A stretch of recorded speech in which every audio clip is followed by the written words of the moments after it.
Prince Andrew and Sarah Ferguson's history has always been the peculiar royal contradiction, a mixture of tinsel and humiliation, of charm and anarchy. But now, a fresh tempest is brewing, and this time the lightning isn't them. It's hitting their daughters. Princess Beatrice and Princess Eugenie, once touted as the innocent new faces of a new generation of royalty, are now confronted with a shadow that seems all too familiar. Media reports indicate that the sisters inherited more than just titles. Perhaps their parents' sense of entitlement and their questionable taste in friends. The two have enlisted around them what one royal source described as shady. Friends? Individuals whose names are questioned, and whose status has begun to reflect the same sets of society friends that previously pulled the Duke and Duchess of York into turmoil. And isn't that the crux of the matter? Because you can't tell the story of Eugenie and Beatrice without referencing the enormous shadow of Prince Andrew and Sarah Ferguson hanging over them. Andrew, the Queen's golden boy, Falklands War hero, proud Duke, is now a man to whom scandal clings. His disastrous Newsnight interview, his public humiliation, and his removal from royal duties have made his name toxic. And Sarah? She's the tabloid's go-to contradiction for decades, a woman perpetually teetering on the edge between redemption and destruction. From the toe-sucking pictures of the 1990s, to her cash-for-access scandal, to her intimately disturbing friendship with Jeffrey Epstein, she's lived a life of continually shifting between royal respectability and public shame. Now, imagine having to grow up amidst that tempest. Beatrice and Eugenie grew up behind palace walls that could not shut out the din, surrounded by privilege, yet forever dogged by scandal. To outsiders, they were the demure daughters of the Yorks, mannered, articulate, harmless.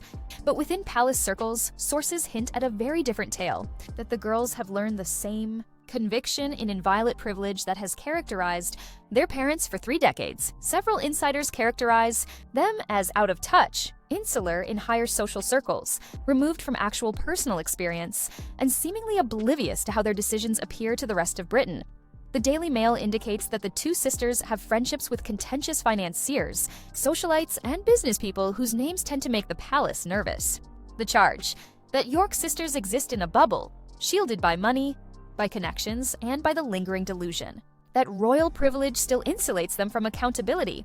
And that is where this tale goes darker. They accuse them of not only not having learned from their parents' errors, of having mimicked them, defending them in private, socializing with the same shady crowds, and showing what one source described as a blind disregard for reality.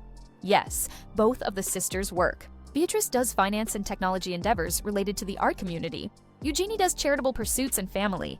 They've talked a lot about leading normal lives, career, house, kids. But the reality, their normal, is far from yours and mine. Beatrice occupies a multi-million-pound Cotswolds mansion, allegedly bought with assistance from her husband's rich in-laws. Eugenie lives in Kensington Palace's royal grace and favor apartment, the kind of luxury few outside the royal family might ever dream of. They dine on private galas, 5-star holidays, and charity functions where normal life is presented on silver platters. To their friends, they're warm, kind, even hardworking. But their detractors argue that kind doesn't equal get out of jail free, that they ride enormous privilege without ever being subject to actual scrutiny. Because the reality is, royalty breeds insulation. When regular people fall, they break. When royals fall, someone quietly remakes the ground they landed on. There's a privilege that can't be purchased, only passed down. And there comes with it a form of blindness. The type that allows you to exist in a world of comfort and reach most people could ever dream of.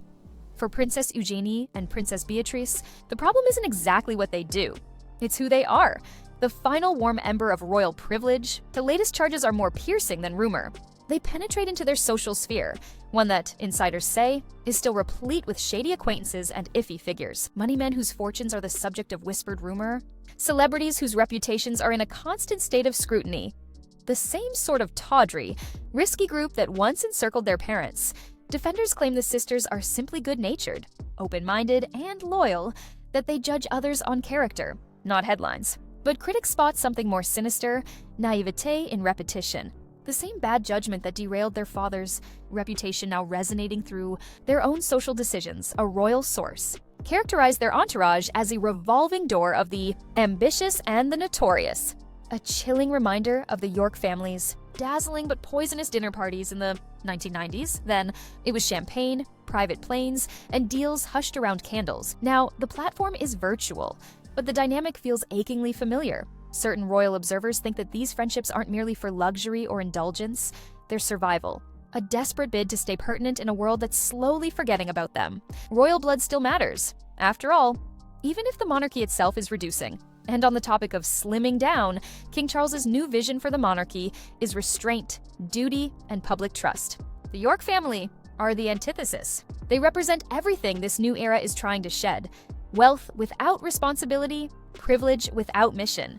But before we discuss the future, we must confront the present, since new developments have rekindled the scandals of years gone by. And this time, the damage is leaking faster than ever.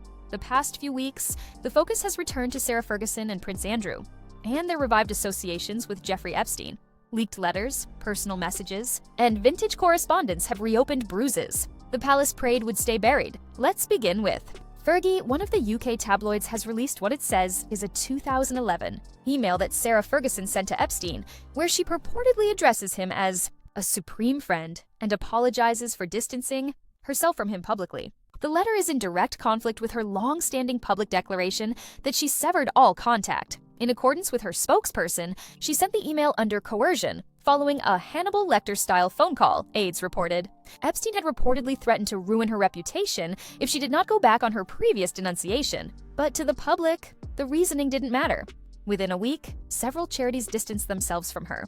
Institutions that had previously flaunted her name, the Teenage Cancer Trust, the Natasha Allergy Research Foundation, Prevent Breast Cancer, and several others. Overnight, the Duchess, who once attempted to revive her reputation as a philanthropist, was once again plummeting free. Then emerged the next bombshell. And this time it was Prince Andrew. A recently emerged 2011 email reveals the Duke composing a message to Epstein, stating, "We are in this together." The email was written just a day after that now famous photo of Andrew, Virginia Giuffre, and Ghislaine Maxwell surfaced. Andrew signs off in official form, HRH the Duke of York. KG? Mixing stiff familiarity with royal formality. This one email seems to contradict Andrew's established line that he had severed ties with Epstein in 2010. If the claim is true, it reveals something much worse, that his private assurances and public denials were always inconsistent. Combined, these two leaks, Andrew's "We are in this together" and Sarah's supreme friend email, combine the York family's history and contemporary setting into one heartbreaking tale. The scandals were never really gone. They were just lying in wait. For Eugenie and Beatrice, this could not have come at a worse moment. Just as they attempted to step into the sunlight as new working mothers, the shadow of their family name reaches further than ever before. Critics now claim the sisters are not only living with inherited privilege, but with inherited scandal. And maybe that's the cruel truth, that the sins of the parents have chained the daughters. No matter how polished their public images become, the ghosts of their parents' past keep walking beside them.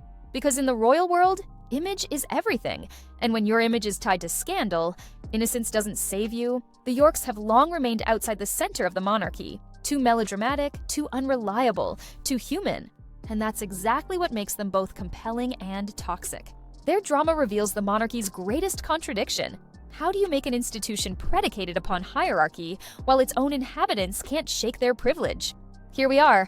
Beatrice and Eugenie stand at a crossroads between the world their grandfather created through service and discipline, and the world their parents almost destroyed through excess and denial, entitled or misunderstood, naive or calculating. They now bear the weight of a family name that embodies power, scandal, and survival all at once. And maybe, in the end, the question isn't whether they can outgrow their parents' shadow. It's whether the House of York itself was ever destined to stand in the light. And that's the uncomfortable reality regarding Beatrice and Eugenie. They may reside outside Buckingham Palace, but they never actually left its walls.